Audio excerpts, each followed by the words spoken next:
Welcome to Behavioral Neuroscience, Psychology 4054. My name is Dr. Eric Olson, and I will be your professor this term.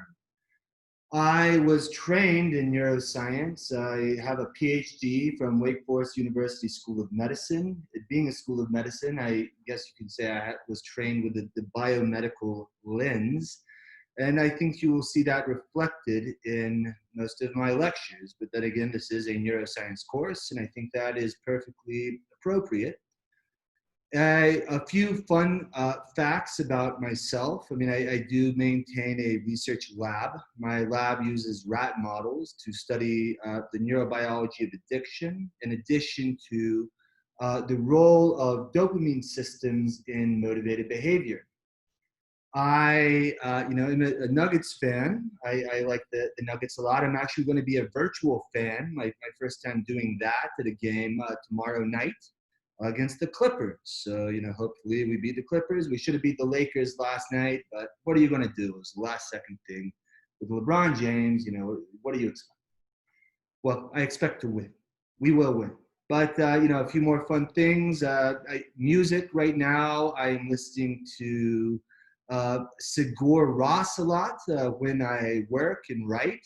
And when I work out and do things like this, I'm listening to a lot of Run with the Jewels right now. I especially like their last album that just came out in 2020.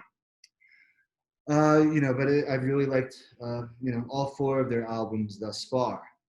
I have two kids that are young and are going to be, in school, in and out, I guess, this semester. So that's going to be quite the balance. You can see my house here is pretty empty.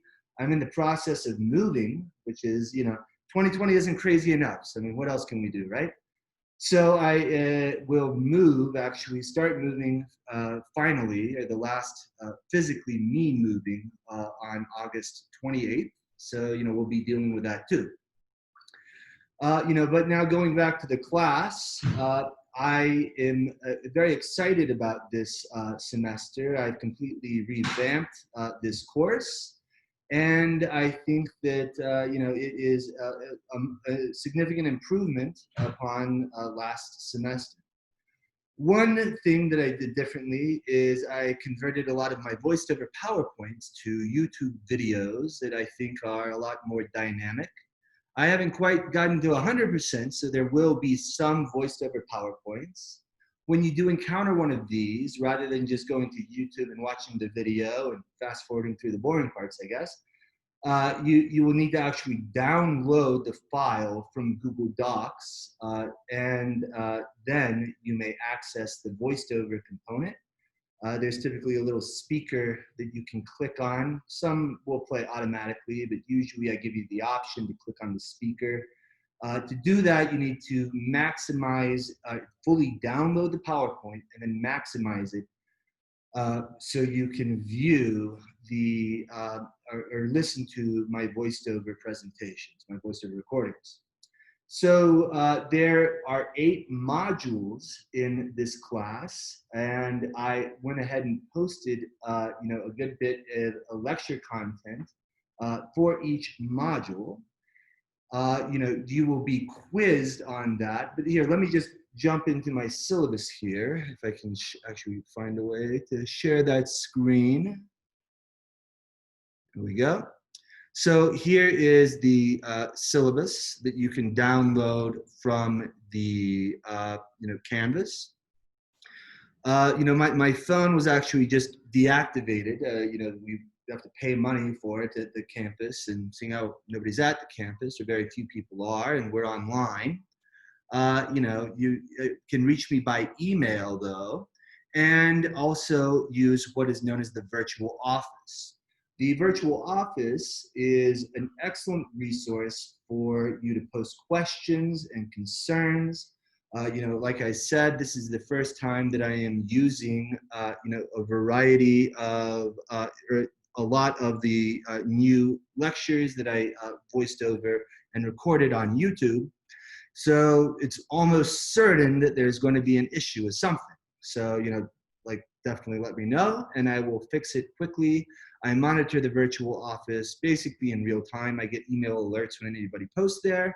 And it is really the fastest way to respond and the best way to ask questions, because then everybody can see my response and your question, really just saving everybody a lot of time. This is the textbook that is required, Breed Love, Biological Psychology. It is important to note that I use the book as a supplement. So I am going to quiz you and test you on material that I present to you in the lectures. Then you can use the book to supplement my lectures if you don't understand what I'm saying, or you need an additional resource. This is a good one. But I am never going to test you on material from the book that wasn't covered in class. If I do, it was a mistake. Let me know and I will fix it. The artwork here is from a variety of neuroscientists that turn their science into art. There are links in here that you can find that if you're interested in learning more about it. There are several course goals here. I mean, first, of course, I want you to establish a knowledge base of behavioral neuroscience, but we're not just going to be content-based. I mean, content is going to be probably about 30–40% of your grade here. Yeah, I guess 40%. But, I do want to develop some skills here. That's going to be something we're going to focus on. In addition to the lectures, there is going to be a seminar component of the class, which I'm going to call a critical analysis. Here, we are going to critique leading-edge controversial presentations by influential figures in the realm of behavioral neuroscience. These seminars are not meant to align with lecture material, not at all. Rather, they are just meant to make you critically consider and analyze controversial subjects, in the field of neuroscience. I would also am going to try to help you develop some study skills and some just basic coping skills with academic rigor.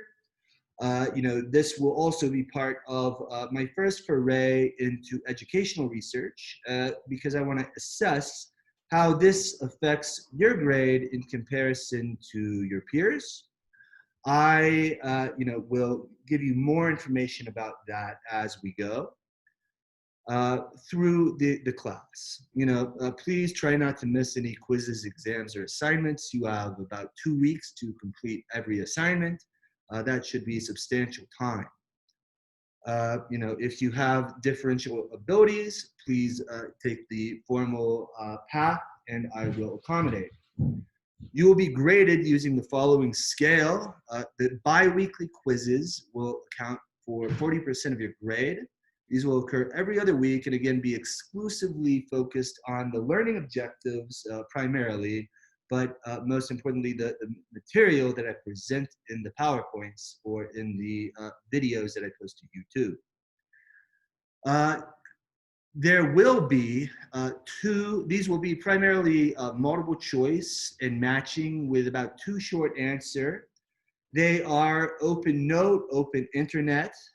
You can, like in the real world, I think it is useful to be able to look stuff up. However, the time limit is strict and, you will have to be able to move quickly. I mean, if you're planning to look up everything, you're not going to make the time limit.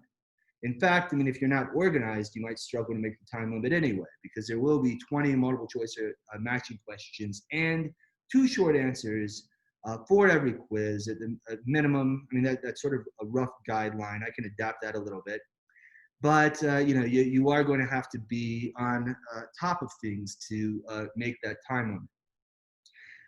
Now, there is one caveat there, and that is I will bring in 2 multiple choice questions that you guys create on the seminar topic that will be included in the quiz. So the seminars will be graded in 2 parts with the discussion posts and your multiple choice question submissions. Here, the idea is that I want you to thoroughly critique the content provided by the seminar speaker by posting a critique or your thoughts, a reflection on the seminar topic. And then I want you to come up with 2 multiple choice questions on the content. And I will select 2 total across all the students in the class that will be included in your quiz. The skill development section is, still a bit of a work in progress, but I will provide you more information about that, very shortly. There will also be an essay, a series of essay questions that you're providing.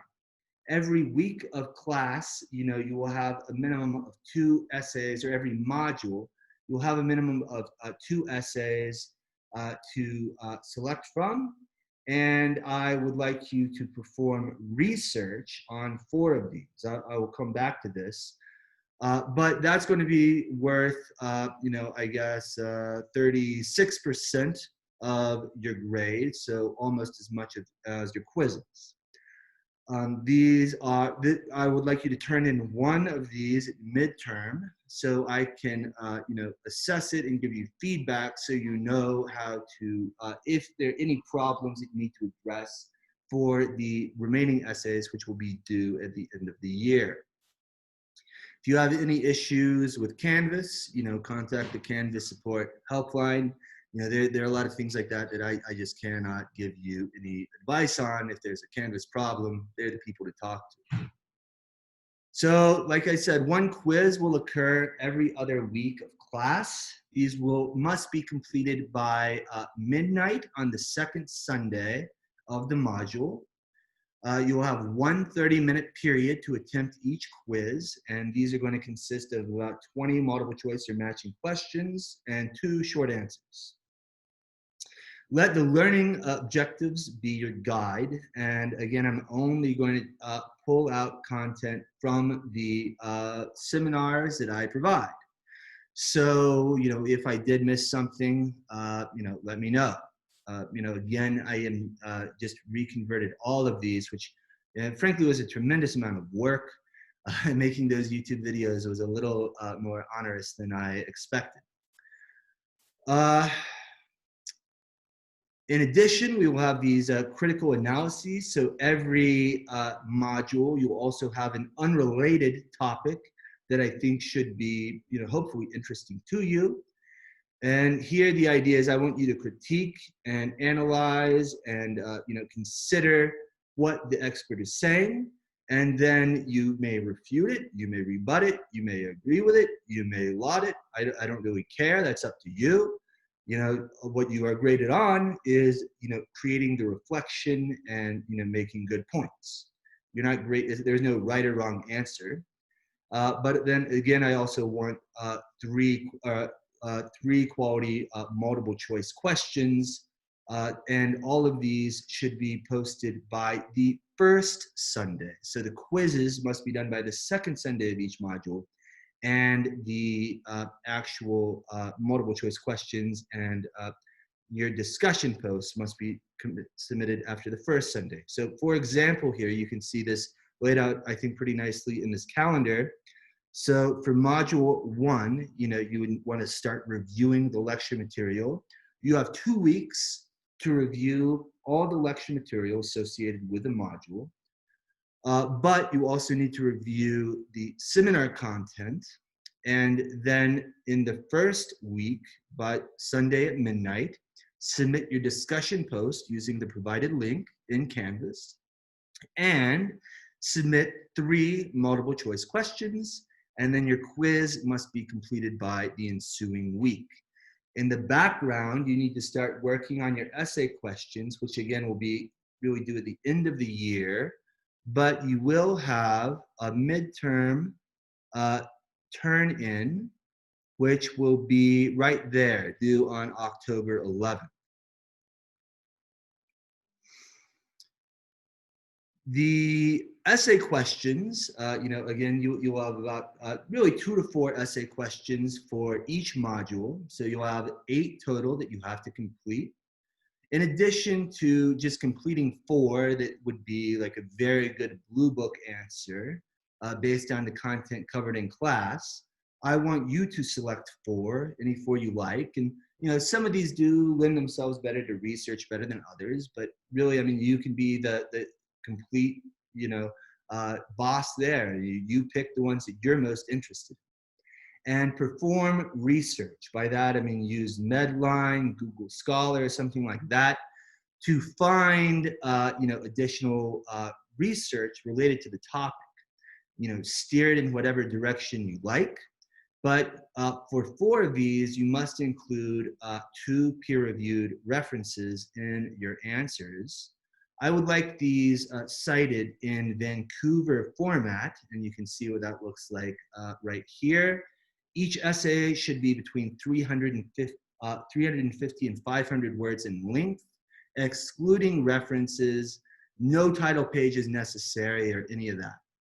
You must submit one of the research questions at the midterm so I can critique it and give you feedback, just so you know that you're in, doing things the right way before you submit that final one that's worth 32% of your remaining grade. I think you'd want to know what's going on there. For the skill development, these will be individual assignments that I hand out or send out to you. Every module, you should get one.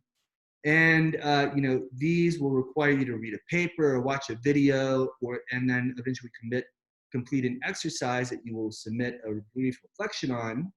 These are designed to help you improve your studying skills and coping skills, particularly related to, academic rigor, but also, how to master studying as well.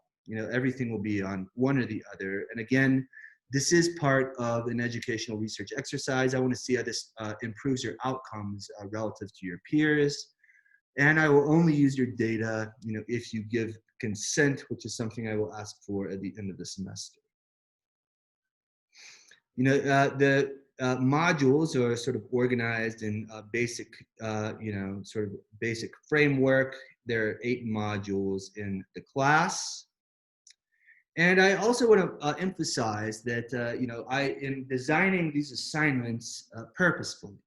This is certainly not busy work, not by a long shot.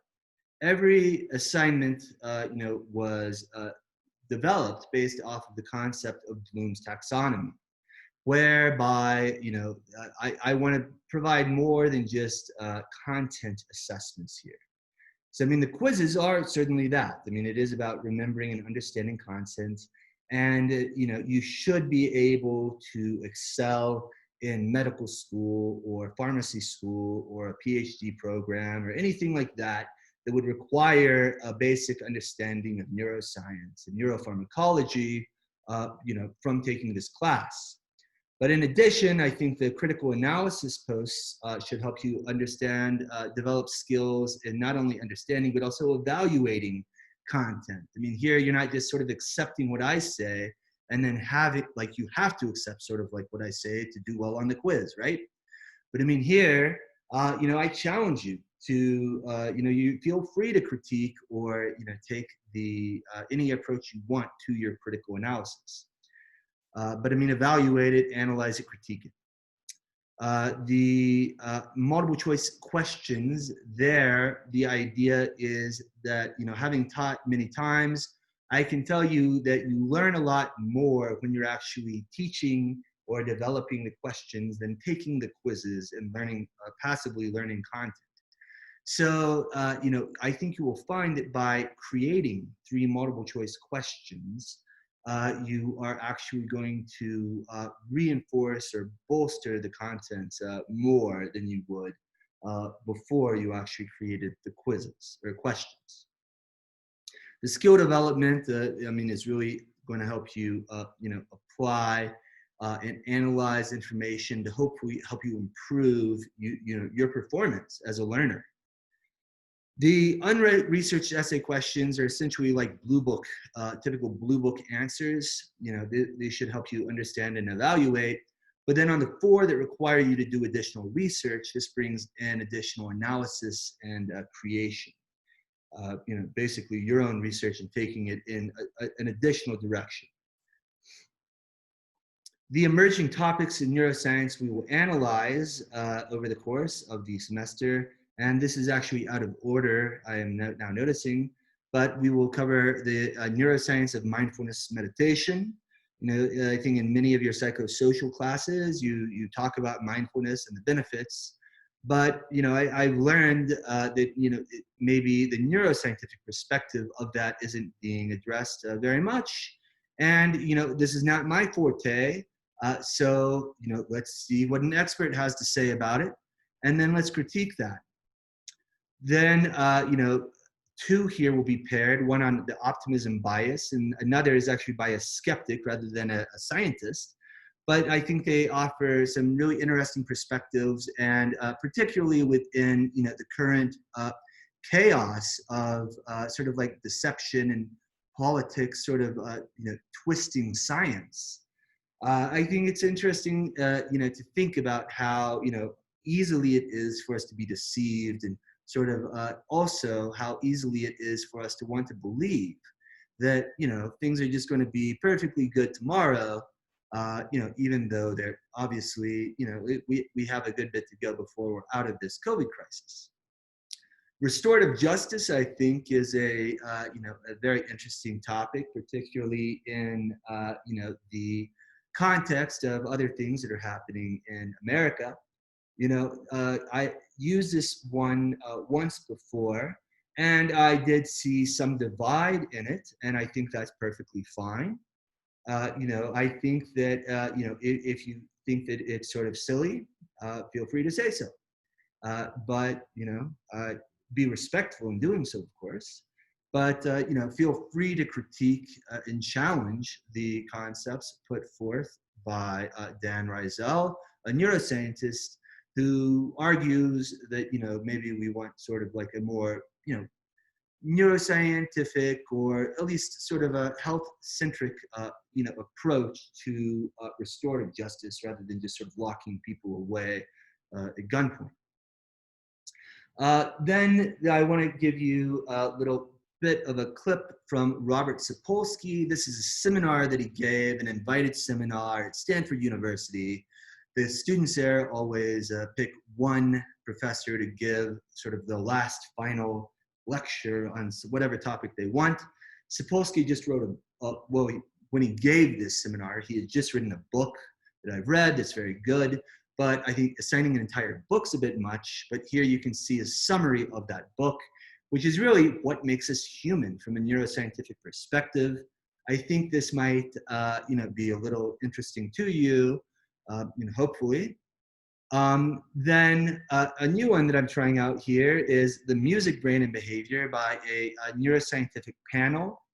The Society for Neuroscience always does a lecture on dialogues between science and society. This is one of those, so certainly let me know what you think about it. You know, then we're going to have two on you know, consciousness. One as it relates to the self by Antonio Damasio, leading cognitive neuroscientist, and also consciousness and reality. Then two somewhat related, but you know, again, associated concepts about hallucinations, hallucinations versus reality according to Oliver Sacks, and then hallucinations versus reality according to Anil Seth. In addition, we will also have see a panel led by Eric Kandel, who is a leading neuroscientist, won a Nobel Prize. He assembled a, you know, just a crackerjack group of neuroscientists that know a lot about neuroscience of gender identity. You know, of course, this is an emerging concept as well. And, you know, again, here in your posts, be incredibly respectful. I mean, know that there are most certainly, you know, gender fluid peers in the class. This is not meant to make, you know, we are not trying to analyze anybody or anything, but just simply trying to understand what the neuroscience says about the neuroscience of gender identity, which seems to be different than just the biology of sexual differentiation. Well, I think that pretty much sums up the class. Please respond to me with any questions or concerns that you might have. The virtual office is really the best way to do that. I really hope that you enjoy this semester. I think it is hopefully a substantial improvement over my previous versions. I hope that the YouTube videos are going to be a little more engaging than the PowerPoints. And also, I want to point out that, when you finally get there, the FCQs, uh, or, even drop me a line in the virtual office. I'm not going to be offended. If you really dislike one of the, seminar topics, to the critical analysis topics in particular, let me know so I won't assign it again. Last time I tried this, I just sort of piloted it out at the end of last semester when we had to go online and introduce a seminar component. And I think I think it went really well. Oh, and I also wanted to add that we are going to have an optional live discussion of these seminar topics that I'll schedule by a Zoom meeting. These are optional. It will not affect your grade. But I want to give you the opportunity to get together and sit down with me and your peers live once every 2 weeks to discuss the topic. This will occur at the very end of each bi-weekly module. So that's really all I have to say. Go Nuggets, and I will hopefully hear from you soon with questions, concerns, and if not, I will look forward to reviewing your discussion posts and all of your essays.